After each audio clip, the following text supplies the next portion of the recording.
EVM के विशेषज्ञ और कंप्यूटर साइंस के अध्येता माधव ए देशपांडे जी।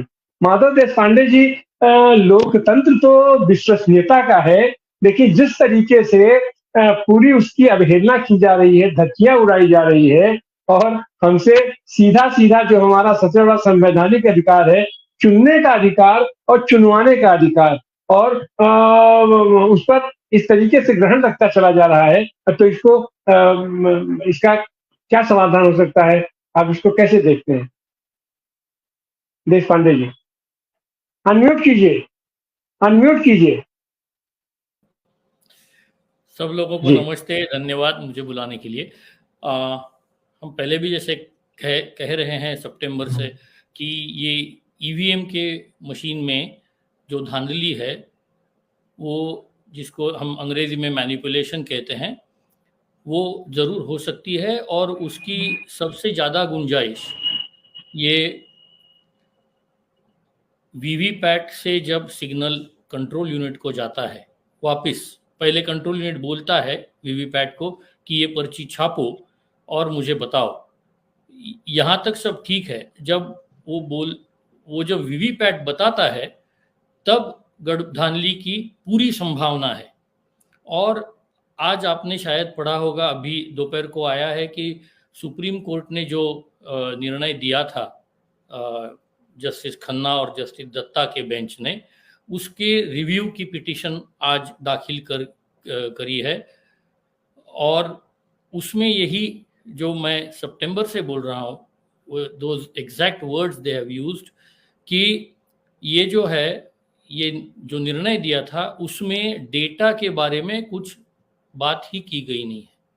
उस निर्णय में प्रोग्राम की जांच करने के आदेश दिए हैं। प्रोग्राम तो बदलेगा ही नहीं, ये डेटा है जो गड़बड़ करता है, और ये डेटा है, वो डेटा के आधार पर गड़बड़ होती है और डेटा में गड़बड़ होती है। डेटा के आधार पर वीवीपैट गड़बड़ करता है, जिसमें कंट्रोल यूनिट में गड़बड़ी हो जाती है, और कंट्रोल यूनिट का जो इलेक्ट्रॉनिक वोट है वो कोई देखता नहीं।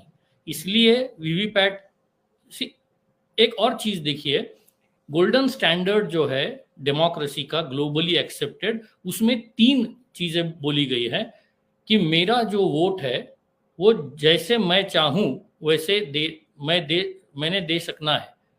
आई should be able to vote as I intend, so cast as intended, जैसे मैं चाहूं वैसे मेरा मत दे सकूं।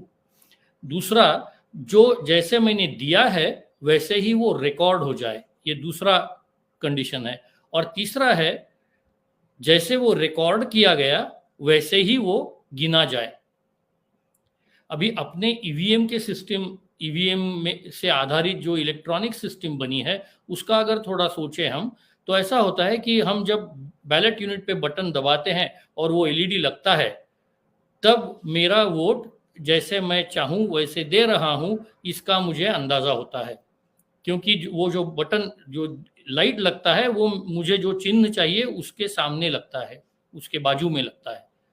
उसके बाद वीवीपैट जब छापता है पर्ची, तो मैं देखता हूं कि हाँ, जो मैंने दबाया था बटन, उसी का सिंबल मुझे दिख रहा है। तो रिकॉर्ड एज कास्ट, ये जो दूसरी कंडीशन है, जैसे मैंने दिया वोट वैसे ही वो रिकॉर्ड हो जाए, ये वीवीपैट की जो पर्ची है उसे मुझे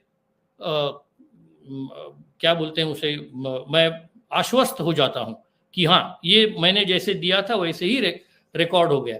तो अभी तीसरा जो है, काउंट एज रिकॉर्डेड, जो जैसे रिकॉर्ड हुआ वैसे ही गिनती हो जाए उसकी, इसके लिए वीवीपैट की पर्ची ही यूज करनी चाहिए, क्योंकि उसी से मुझे आश्वस्त हुआ हूं मैं कि मैंने जो वोट दिया वैसे ही गया।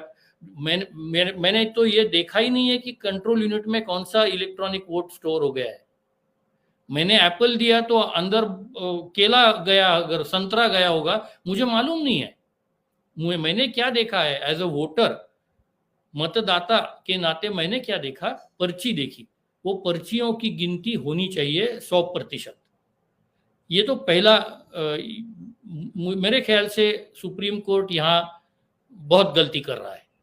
अभी हमारे साथ आदरणीय कोळसे पाटिल सर है, तो मैं कोड के बारे में कुछ ज़्यादा नहीं कहूँगा, लेकिन टेक्निकली ये ज़रूर है, और ये मैंने सितंबर से मैं साबित कर रहा हूँ। जहाँ जहाँ मेरी मुलाकातें हुई है, वहाँ जहाँ मैं बात कर रहा हूँ, वहीं थियोरेटिकली मैं साबित कर रहा हूँ कि ये धांधली हो सकती है। और ये अगर हो, दूसरी चीज़ देखिए, ये जो अभी सुप्रीम कोर्ट ने जो निर्णय दिया, उसमें उन्होंने ये भी बोला कि अगर सोर्स कोड हम ओपन करते हैं तो वो रिस्की हो जाएगा, उससे खतरा हो सकता है। अभी देखिए, अगर हम ये मान के चलते हैं कि इलेक्शन कमीशन जो कुछ कह रहा है वो सही है, अगर ये मान के चलते हैं तो इलेक्शन कमीशन कहता है कि इस मशीन की कुछ भी हैकिंग नहीं हो सकती किसी भी तरह से। दूसरा, इलेक्शन कमीशन कहता है कि ये वन टाइम प्रोग्रामेबल है, इसका प्रोग्राम बदल नहीं सकते आप जब आप उसकी चिप नहीं बदलते। और ये जो वन टाइम प्रोग्रामेबल प्रोग्राम है वो कई महीने पहले ऑलरेडी प्रोग्राम किया गया है। तो अभी सोचिए, अगर मेरे पास या किसी के भी पास दुनिया में ये सोर्स कोड अगर आता है, प्रोग्राम आता है, वो प्रोग्राम डालेगा कैसे अंदर? तो रिस्क काहे का है? रिस्क तो हो नहीं सकता, क्योंकि वो वन टाइम प्रोग्रामेबल है, प्रोग्राम हो चुका उसका।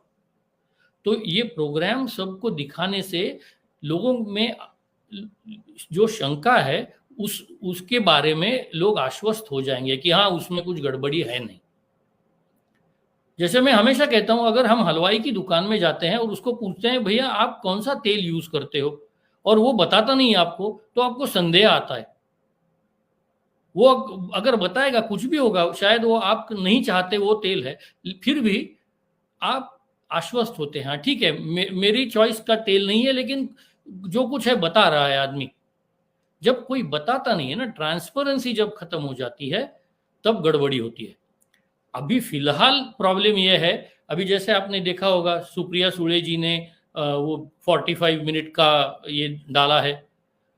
मैं पहले से कह रहा हूं कि आपको याद भी होगा, पहले जब हमारी मुलाकात हुई थी तब मैंने इसी चैनल पे भी बोला था कि पेयरिंग होना चाहिए, कंट्रोल यूनिट और वीवीपैट का पेयरिंग होना चाहिए। जिस दिन पोलिंग होता है, जिस दिन वोट जाते हैं, उस दिन सुबह 7:30 बजे आप उनका पेयरिंग करो, जिसमें वीवीपैट में कंट्रोल यूनिट का नंबर और डेट एंड टाइम ये सेव हो जाएगा, कंट्रोल यूनिट में वीवीपैट का नंबर और डेट टाइम ये सेव हो जाएगा। तो आप इन दोनों में से कुछ भी बदल नहीं सकते, इन दोनों में से कुछ भी बदल नहीं सकते। आज प्रॉब्लम यह है कि ये पेयरिंग है नहीं, सिर्फ पीछे का लेवल देखते हैं और बोलते हैं हाँ ये वही यूनिट है। जिस जमाने में पूरी करेंसी नोट डुप्लीकेट हो जाती है, लेवल डुप्लीकेट होने की क्या बात है जी। और ये बड़ी रिस्क है जी। बीच में 42 दिन है, ये सब आर्ग्यूमेंट्स है ना, ये सब गड़बड़ी के आर्ग्यूमेंट्स है। आप एक तरफ 42 दिन चुनाव करते हो और फिर वह बोलते हो 5 दिन में गिनती करने में लगेंगे तो देरी हो जाएगी। अरे 42 दिन की देरी चलती है आपको, तो 5 दिन कहाँ हो गए? ऐसे समझो कि 42 नहीं 47 डेज हो गए, 27, क्या फर्क पड़ा? लेकिन ये सब गड़बड़ी के ही मामले हैं।